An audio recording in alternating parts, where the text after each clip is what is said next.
Okay, start on the bottom. Tanrabonon says below kumtzo. This is by below kumtzo. By mincha. Yochel mevorotz. What about when you take the komets? What about if it's protruding from the top and the bottom? That's mevorotz. Tamaloma bikumtzo. Bikumtzo within. I bikumtzo yochel afilu roshi etzbosov. Right? What's roshi etzbosov? That even if he took it, I'm not sure what roshi etzbosov. I think it means either he scooped it up. I think he scooped it this way. How does he? What's the question? With his fingertips. With his fingertips. What, like this? He did it, like this, rather than covering his palm. The way you can do a comb is you cover your palm with it. You only need Rashi Etzbosov. Talmud Lomar. Where is it? Talmud Lomar. Where is it? Yom Malo Kumtzoi. Talmud Lomar Malo Kumtzoi.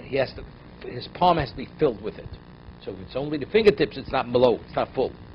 Okay, the Kamsi Inchi. Okay, so how do you do it?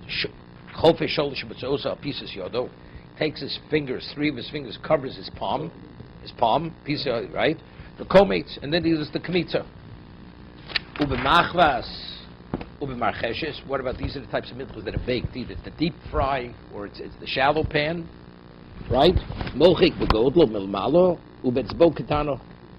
Okay, he uses his thumb to clear off the top, and the pinky to clear off the bottom, because all has to be contained within his 3 fingers. Howard. Yes, that's right. There's a review for you, right? So this you should know. Yeah. You'd have to look in English for this one. Right? So it's mochik. Mochik means like he erases it. He wipes it, the top off. Or be'emtza, so here, because Rashi explains that he would talk about it's ofui. So it's much with flour is easy. You just go like this and you go like this. But if it's baked and it's folded over, so literally, and we'll see in a moment, and zuhi avoda kosher migdosh. This is the most difficult avodah in the Mikdash. It says this is the avodah kosher. Zuhi v'sulo. This is the one that aren't the others. Voika, Malika. Malika is also avodah kosher in Mikdash. Voika chafino, as we'll discuss, the way the Kohen Gadol did the chafino with the kaf and back in his hand. El zuhi me avodah kosher in Mikdash. It's one of the most difficult ones in the Mikdash. So here Tosa says, regarding on the bottom, where is it? Yeah. Yes, so Tosa says over here regarding the Pesisa, regarding the Marcheshes and the Machvas. So Tosa says bottom one on Amid Aleph, it really goes on Amid Beis. So you would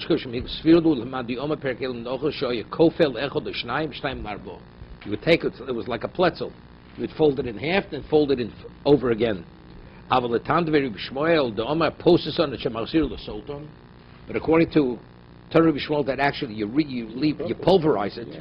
Right? It's like flour again. Right? It's only according to this Madi Omar that you're folding it over, folding it in 4. That's the one that's avodah kosher shebim migdash.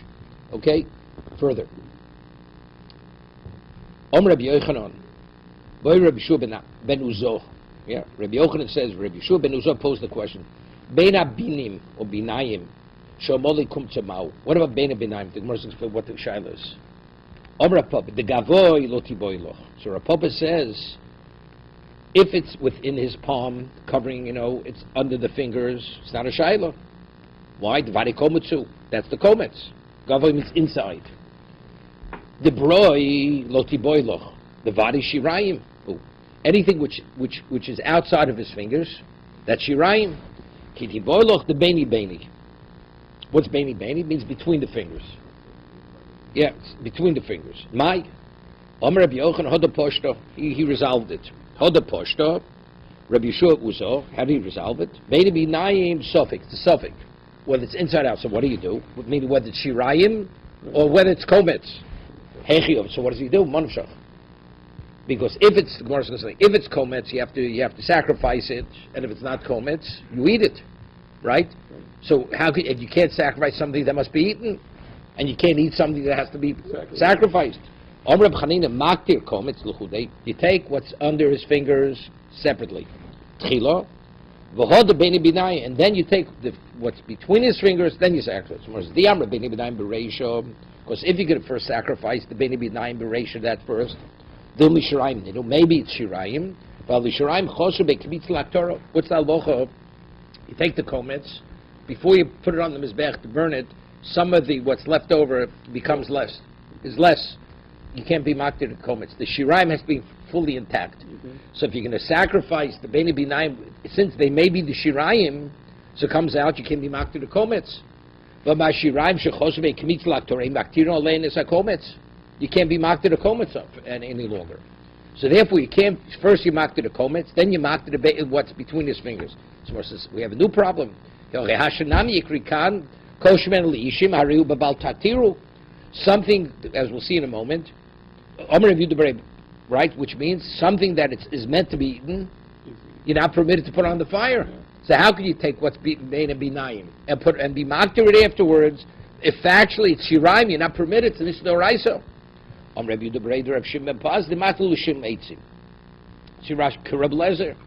Like Reb Lezer, meaning you don't have in mind that you're being makdir as a kometz, but you do with it tonight.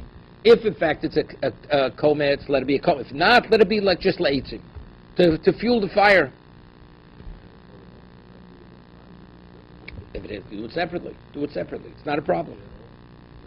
No, see if you know. The kometz has to be taken at one time. Why wouldn't you think that the comments is a shear? Some type of you are being makdir the shomets. Manav shach.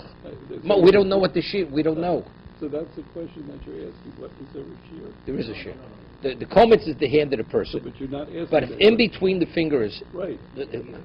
Clearly, let's make it clear. Let's make it. This we have to clarify. The Mars can come out.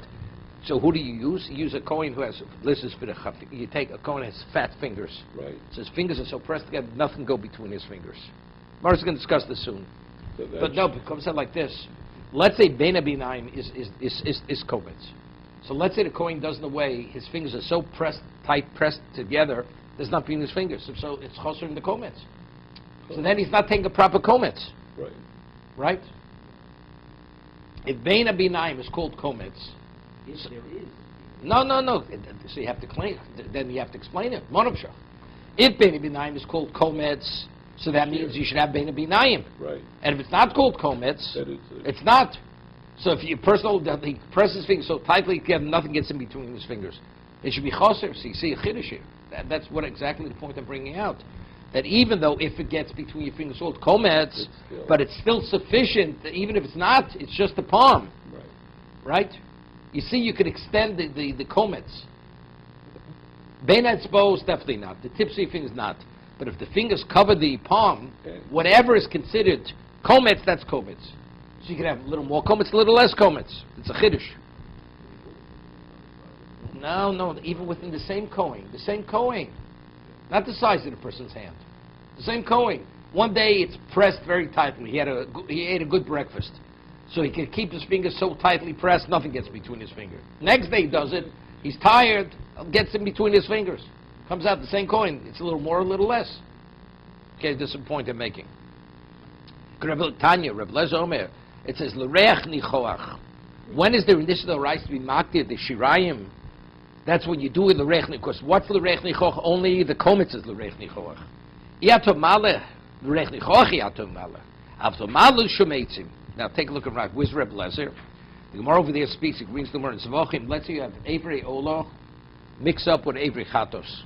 Chatos is supposed to be eaten by the Kohanim. Right. And he doesn't know which is the Ola, which is the Chatos. So what do? You have a chiyuv to be makdir the Ola. And you have a chiyuv to